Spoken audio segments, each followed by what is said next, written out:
Thanks for watching. Don't forget to like, comment, share and subscribe to. अस्सलाम वालेकुम नाज़रीन, आप देख रहे हैं कुरानिक एजुकेशन सेंटर। मैं हूं मोहम्मद अवैस, हमारे साथ मुफ्ती मोहम्मद मुजम्मल साहब मौजूद हैं। मुफ्ती साहब से हम पूछेंगे आज कि जैसा कि जो है वो इस टाइम जो है ना, इस हालात के अंदर उम्मत मुसलिमा परेशानियों के अंदर, मुसीबतों के अंदर, कभी कुछ कहीं धमाके हो रहे हैं, कभी लबनान का मसला आ रहा है, कभी किसी चीज़ का मसला आ रहा है। तो इस टाइम जो है ना वो हर मुसलमानों के ऊपर परेशानियाँ मुसल्लत है। तो इसका हल आज हम मुफ्ती साहब से पूछेंगे कि हमें क्या करना चाहिए। वालेकुम अस्सलाम। बिस्मिल्लाहिर्रहमानिर्रहीम। अल्लाहुम्मा सल्ली अला सय्यिदिना व मौलाना मुहम्मदिन व बारिक वसल्लिम। जी, कुरानिक एजुकेशन सेंटर के नाज़रीन, आप सबके इल्म में तो है यकीनन उम्मत मुसलमान इस वक्त एक तकलीफ़ की हालत से गुज़र रही है। लुबनान में एक इंसानियत सोज़ जो है वो एक वाक़या पेश आया और यूरोशियम वो जो हुआ था जापान में, उसकी तरफ एक दोबारा यानी एक इशारा मिला है। ये यानी अगर उस एतबार से देखा जाए तो मैं एक रिसर्च पढ़ रहा था कि ये उस वाक़े के बाद ये दूसरा बड़ा धमाका है। इस तरह 2700 से भी ज़्यादा टन जो है वो एटमी मवाद इसमें शामिल किया गया। तो हम अपने अमाल पे गौर करें ज़रा ना, उम्मत इस तरफ नहीं पलट रही। हमें इस चीज़ का दुख होता है कि हम पै दर पै परेशानियों में मुब्तला हैं। अभी एक परेशानी हम उसको अभी तक किसी नतीजे पे लेके नहीं जाती, दूसरी परेशानी अलर्ट खड़ी होती है हमें वो पकड़ने के लिए, दबोचने के लिए। हम सबब नहीं तलाश कर पा रहे, और सबब अगर मिलता है तो हम उस सबब का हल अपने ऊपर नाफिज नहीं करते। हमारा अपने रब से यकीन उठ गया। जब तक अल्लाह पे यकीन था, सोर्स ऑफ इनकम नहीं भी थे, तो बंदे को परेशानी नहीं होती थी, क्योंकि बंदे को पता था कि वल्लाहु खैरुर राज़िकीन, अल्लाह ने रिज़्क़ देना है। आज इंसान देख रहा है, इंसान तरक्की पे तरक्की कर रहा है, लेकिन उम्मत मुसलमान मुसलसल परेशानियों में मुब्तला है। अल्लाह पाक कुरान मजीद के अंदर इरशाद फरमाते हैं कि बड़े दिन के अजाब से पहले, वो बड़े दिन का अजाब यानी कि यौम महशर, जहन्नुम का अजाब, अल्लाह पाक फरमाते हैं कि बड़े दिन के अजाब से पहले मैं छोटे छोटे अजाब तुम्हें दुनिया में दूंगा। किस लिए? लअल्लहुम यरजिऊन, ताकि तुम पलट कर अपने रब की तरफ आ जाओ।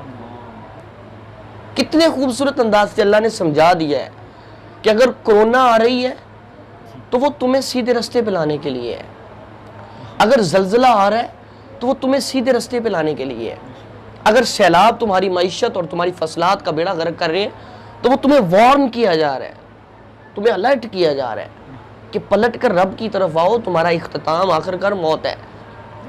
लुबनान में ब्लास्ट हो रहा है। उम्मत मुसलमान, आप कोई भी ऐसा दर्दनाक इंसिडेंट जहाँ भी होता है तो वो इस्लामी मुल्क निकलता है। मजमूई तौर पर हमें बहसीयत उम्मत, बहसीयत पूरी कौम, हमें अपने आमाल का जायज़ा लेना होगा। जब तक अवैस भाई हम अपने आमाल का मुहासबा नहीं करेंगे, आप ऑन रिकॉर्ड ये बात है कि आप उस वक्त तक आपके हालात बेहतर नहीं हो सकते। उस वक्त तक हालात को बेहतर करने का वाहिद हल अल्लाह और रसूल से ताल्लुक़ जोड़ना है, आमाल की दुरुस्तगी है। सूद को हमने मईशत में दाखिल किया हुआ है। सूद के बगैर हम समझते हैं हमारा निज़ाम मईशत नहीं चलता। रिश्वत देने के बगैर हम समझते हैं कि हमारा ताने कचहरी में काम नहीं होता।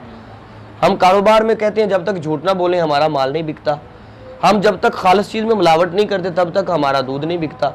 हम नाप तोल में कमियाँ कर रहे होते हैं, जिस चीज़ की किल्लत होती है उसको हम ज़ख़ीरा करके बैठ जाते हैं। फिर कहते हैं जी अल्लाह की रहमत नहीं हमारे घर आती। यार, अल्लाह की रहमत को बुलाने वाला कोई काम तो किया नहीं हमने आज तक। डॉक्टर इकबाल रहमतुल्लाह ने बड़ा खूबसूरत नक्शा खींचा कि वो मुअज़्ज़ज़ थे ज़माने में मुसलमान होकर, हम ख्वार हुए तारिके कुरान होकर। हमने अपने कुरान को छोड़ दिया।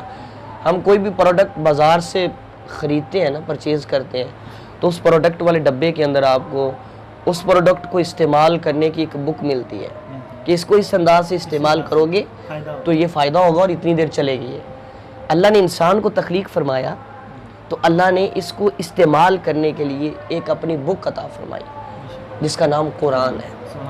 फरमाया जिस तरह वो चीज़ अगर तुम बुक के मुताबिक नहीं चलाओगे तो वो ख़राब हो जाएगी, इसी तरह है इंसान जब तक तो अपनी ज़िंदगी को मेरी दी हुई इस किताब के मुताबिक नहीं चलाएगा तो ये ऑटोमेटिकली ख़राब होगी।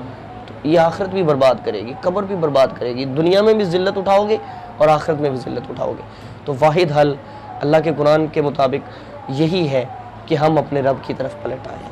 रब की तरफ पलट आएंगे, अल्लाह की आगोश रहमत में आ जाएंगे, तो वो रब बड़ा करीम है, वो बड़ा करीम रब है। वो कहता है या युहल इंसान, ए इंसान, मा गर्रा का बिरब्बी कल करीम, कि तुझे अपने प्यार करने वाले रब से किस चीज ने दूर कर दिया। प्यार करने वाले रब से, करीम रब से किस चीज ने दूर कर दिया। बंदा गुनाहों में डूबा हुआ है, वो फिर भी प्यार से बुला रहा है, ए इंसान, तुझे प्यार करने वाले रब से कौन सी चीज दूर ले गई। जरा कोई बंदा तन्हाई में बैठकर गहराई के साथ इस आयत को पढ़े तो सही, उसे पता लगे कि उसका रब उससे कितना प्यार करता है, कितनी चाहत रखता है।